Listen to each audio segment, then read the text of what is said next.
Flow. The gift of the creative.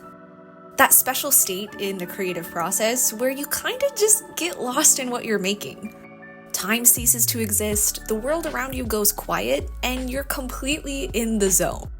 Smoke alarms could be going off, or a herd of unicorns could come crashing through your studio, and you'd be none the wiser. But all of a sudden, you can't figure out the pose you're sketching, or the colors in your painting are just a little bit off. Or that line of ink that was supposed to be straight is now curvy because you had to sneeze. And in comes frustration. The curse of the creative. And then the flow state breaks. As you struggle with the piece, you get more and more frustrated and ultimately end up rage quitting. We all face frustration in our creative practice. It's the enemy of flow, right? But what if I told you it doesn't have to be that way? That it's possible to face frustration and maintain the flow, to channel that frustration into something else. So at the beginning of July, I decided to embark on a 30-day quest to heal my relationship with my creativity. The goal here was to nurture both my love for my creativity and a willingness to show up to it consistently. During this quest, I would make one piece of art every single day to do just that. I wanted to nurture the precious garden that is creativity. But little did I know that was going to involve ripping out a lot of weeds. Weeds like crippling negative mindsets, deep creative fears, and a lot of personal shortcomings. Which, if you watched the first 3 videos, you know that was very difficult. But during this week of art, week 4, I really started to see the growth and beauty in my little garden. But frustration was still a weed I hadn't plucked out yet. Now, what exactly is a weed? To answer this, I went to the source of all knowledge. Wikipedia. Anywho. So the Wikipedia definition says, a weed is a plant considered undesirable in a particular situation, growing where it conflicts with human preferences, needs, or goals. So in the cases of negative mindsets and creative fears, those were definitely weeds. They were constantly impeding my growth as an artist and choking out my love for creativity. But in the case of frustration, it wasn't exactly the same. As the definition says, yes, it does conflict with my human preference for life to be easy and fun all the time. I would definitely prefer not to feel frustrated when I'm creating, but during those events of frustration, I usually learned some pretty good lessons. Not only that, but when I persevered through the frustration, my discipline as an artist also grew. The emotion of frustration was a bit of a weed, but the events that brought out that emotion were not. They were actually very beneficial. So frustration comes during one of 2 events. Number 1, it comes when we can't figure something out, like maybe the perspective is off somehow, or you can't seem to mix the right color. And number 2, it comes when you've made a mistake, like a brushstroke that wasn't supposed to be there, or an ink droplet that splatters on your character's face. In both of these cases, we've entered into a puzzle, a challenge. In the first case, we have to figure out what isn't working. And in the second case, we have to fix the mistake we've made. Figure or fix, those are the options.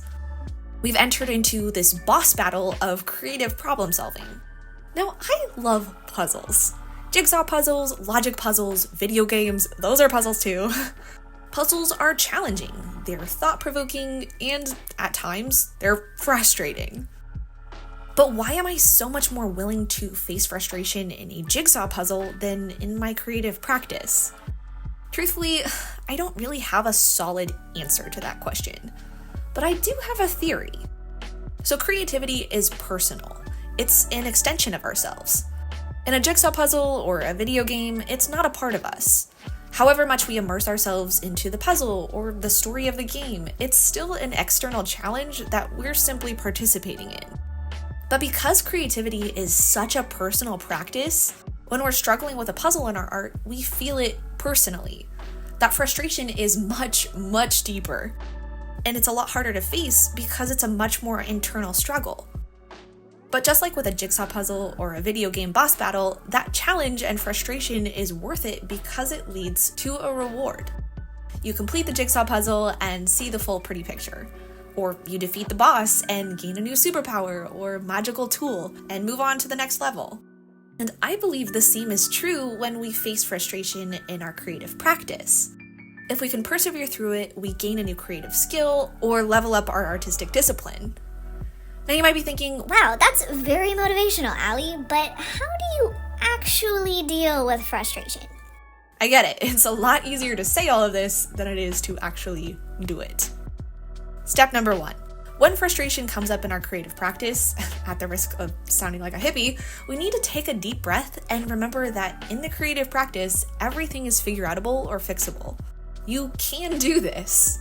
You're freaking Bob the Builder. You can fix it. Yes, you can. Oftentimes it's in that first feeling of frustration that we quit. It starts to get a little bit uncomfortable and we just give up. We start to feel like we're not good enough, or our skills aren't strong enough, or we're just not smart enough to fix the problem. But simply taking a breath and remembering that it's really not that deep can get you over that initial resistance and help you persevere. Step number 2, we need to reframe our mindset. So instead of looking at the problem like it's some immense, deeply personal shortcoming, look at it like you're a creative detective and this is simply a creative puzzle to solve. Start to find the fun in the challenge. Because the reality is, deep down, we really do like hard things. That's why we seek out challenges like puzzles and video games and board games. We enjoy strategizing and figuring things out. The hard makes the reward that much sweeter. Imagine how much you're going to grow in your art skills and your artistic discipline when you do figure out the problem. All of a sudden, you understand perspective in a whole new way, or you turn the ink splotch you spilled on your character into a really super cool tattoo. You come out on the other side of the challenge a better artist. Now you might be wondering, just think differently? That's the advice? Yeah, let me just take 2 seconds to rewire my entire brain real quick. I know it's a lot easier to say than it is to do. It takes a lot of practice to let go of frustration and embrace the hard things. But you take it one step, one piece at a time, little by little growing your creative endurance. That's why we keep showing up for our creativity. That's why we embrace the struggle and push through it. Because the more you do it, the less frustrated you become over time. Or maybe not necessarily less frustrated, maybe more that our endurance gets stronger and we're able to, for lack of a better term, suck it up. So during this week of art, I faced many moments of struggle. The whale painting in particular did not at all go as I had planned it to. But I realized something this week. Even in those struggle moments, the frustration didn't really overwhelm me. I acknowledged that feeling and shifted my mindset. I started not only to embrace the challenges, but to enjoy them. Instead of them breaking my flow state, the challenges simply became a part of it. Because I'd spent the last 3 weeks making art every single day, my endurance was building up and I could embrace that detective mindset instead of feeling absolutely hopeless when I inevitably met a challenge. Do I still get frustrated? Yes, unfortunately, I am human. But every piece that I face frustration with and push through builds my endurance and makes it a little bit easier to push through the next time. But sometimes the frustration does get too overwhelming. And in that case, we move on to step 3. But before that, I want to pop in real quick to mention that if you're a cozy or curious creative, I have something just for you in my shop. From prints to stickers to courses, workbooks, and keychains, there's literally something for everyone. And if you're not a creative, well, you probably aren't watching this video, but hey, if you are, it's never too early to start Christmas shopping for the creative in your life. Anywho, you can use the discount code YouTube10 to save 10% on your order. As always, every order comes with a fun freebie or two, and every order is Annie Jane approved. And without further ado, let's get back to dealing with frustration. Step number 3, step away and take a break. Maybe you didn't sleep well last night and your energy is down. Maybe work was rough today and you don't have a lot of brain space for creative problem solving. Or maybe for no apparent reason, you just cannot seem to figure this problem out. Whatever the reason, whether it's external or internal, sometimes the frustration just builds up. And the more frustrated we become, the more frazzled our headspace becomes. We're no longer thinking clearly, we're not going to make good choices, and we need a little bit of alone time away from our art. So when this happens for me, I love to go for a walk. I mean, I love going for walks anytime because I just like being outside, but especially when I'm feeling frustrated and frazzled, going for a walk is almost always guaranteed to help me let go of the frustration. And something pretty cool happens when we step away from a problem for a bit. Our brain subconsciously is still kind of working on it, just without our chaotic and frustrated input. Oftentimes, midway through a frustration walk, the answer just pops into my head. Like, oh, the shadow needs to shift the other direction there. No wonder it looks wrong. Or I can hide that fingerprint paint smudge by painting this super cool prop over the top of it. Or the other week when I was really struggling with the thumbnail sketches for a new Marikey Meadow painting. I was just sitting and eating some dinner, minding my own business, when all of a sudden like 3 ideas popped into my head that would completely mend the compositional problems I was facing. A walk, a nap, a snack. These simple breaks can make a world of difference. And sometimes no grand ideas magically appear, but the break has given me the opportunity to clear my head and come back to the piece with a fresh set of eyes that are much more ready to see the solution, and an attitude that is much more willing to push through to solve the problem. Like the fears we talked about in last week's video, frustration is a common part of the creative practice. It's not something we ever fully overcome. It's like a dandelion, it just keeps coming back. But we can face it and persevere through it. We have to remember that facing difficulties in our art is not a bad thing. The challenges can be a part of our flow state too. They don't have to compete with one another. We simply have to adjust our mindset toward it, to see it in a new light. If I may use another garden metaphor here, to see the beauty in the dandelion, not just view it as a weed we need to pluck out. So let's chat a little bit about the pieces for this week before we say our goodbyes. First up was the bear and butterfly sketch. Genuinely, this is one of my absolute favorite colored pencil sketches from this challenge. Now, I struggled quite a bit with figuring out the pose for the little bear, but I didn't really face any frustration with that. I was more just curious about how I could make the pose work out. I ended up really enjoying the challenge, and it was a really great reminder that frustration doesn't have to be my immediate response to facing hard things. I can instead embrace curiosity and find the fun in the challenge. Next up was the ink and watercolor whale illustration, which had a very interesting outcome. Not the outcome of the painting itself, that part is mediocre at best in my opinion, but my attitude toward it was very interesting.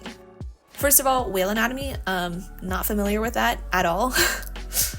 Also, it was very challenging because I was exploring some different watercolor techniques and some of them were not going very well, but I really loved the process even though I didn't really love the end result. I enjoyed the challenge and the exploration, and that was enough for me. It didn't really matter how the piece turned out because I enjoyed the simple act of creating. Day 3 was the gouache bird and blueberries painting, which was such a joy to make. I'd really had a hankering to paint a bird and finally decided to just do it. I don't think this is an actual bird. I just kind of painted with the colors I wanted to use and pulled from the little bit of bird anatomy that I know. But I think that kind of rusty orange color plays really well with the blueberries. Also, I had a lot of fun with that golden rim lighting. I mean, yellow, What more can I say? This was definitely one of those pieces that I felt excited to do because I'd tackled a lot of my limiting beliefs earlier on in the challenge. Now, day 4 was different. We had lost a friend very suddenly, and honestly, I was just a bit numb that day. I still showed up to create my art piece for the day because I knew it was going to be good for me, but that's a topic we'll talk more about in next week's video. I decided to do an easy little alcohol marker sketch of the little tomato girl. She's a very familiar subject that I didn't really have to put a lot of thought into, and alcohol markers are a pretty quick medium with an easy cleanup. No palettes or dip pens to clean this time. To be honest, my heart wasn't really in this piece. When dealing with loss or grief, I tend to shut off emotionally for the first little bit, so I just didn't really have anything to give to this piece. But that's the thing about creativity. It's a give and take relationship. And even though I didn't have anything to give it this day, it gave me something. It helped me simply relax for a little bit of time and not really think about anything. I could just get lost in the process and find a bit of peace in it. So the next day, I was feeling a little bit more excited about art and decided to paint these two little dual illustrations of Bits and Bobbles having a day at the beach. Now, I definitely faced some frustration with the Bobbles painting. I used a sample scrap of watercolor paper and pretty much hated it. It just did not play well with the gouache for some reason. But I was determined to finish the piece anyways. I definitely had a lot more fun painting the one of Bits though. I also think it turned out a little bit better because the paper wasn't doing whatever it was doing. I don't know. This was a watercolor paper I've used before and really like, so it was definitely much more enjoyable. And the last piece was the ink illustration of the little tomato girl. Honestly, I just really wanted to get out my dip pen again. It is definitely a tool I've been reaching for a lot more often lately. But instead of my typical ink and watercolor combo, I decided to just stick with the inks this day. Because it's monochromatic, I had to do a little bit more problem solving with the values, figuring out how to create a clearer illustration. I also explored a bit of line art with a brush this time. I am always enthralled when I see other artists do line art with a brush, and I wanted to give it a try too. I definitely need a lot of practice, but it was really fun to explore. Next week, we'll be exploring the final week of art for this challenge, as well as the topic of creative discipline. I'm really excited for that one. It's kind of an uncomfy topic, and my take on it is probably not going to be popular, but I'm really looking forward to sharing my thoughts on it anyways. And in the sixth and final video, we'll take a tour through all the artwork from this challenge, including the pieces I didn't have process footage for, and recap everything I've learned throughout the challenge and how it's impacting my creativity going forward. Anywho, thank you guys so much for watching. I hope you enjoyed watching me make some art and chatting with me about dealing with frustration in our creative practice. Huge thank you to the Cozy and Curious Creatives over on Patreon for helping to support my art journey. Y'all are absolutely amazing, and I'm so grateful for each and every one of you. If you're looking for another cozy week of art, then head on over to watch this video next. Thanks again for watching, and I'll see you soon. Bye guys!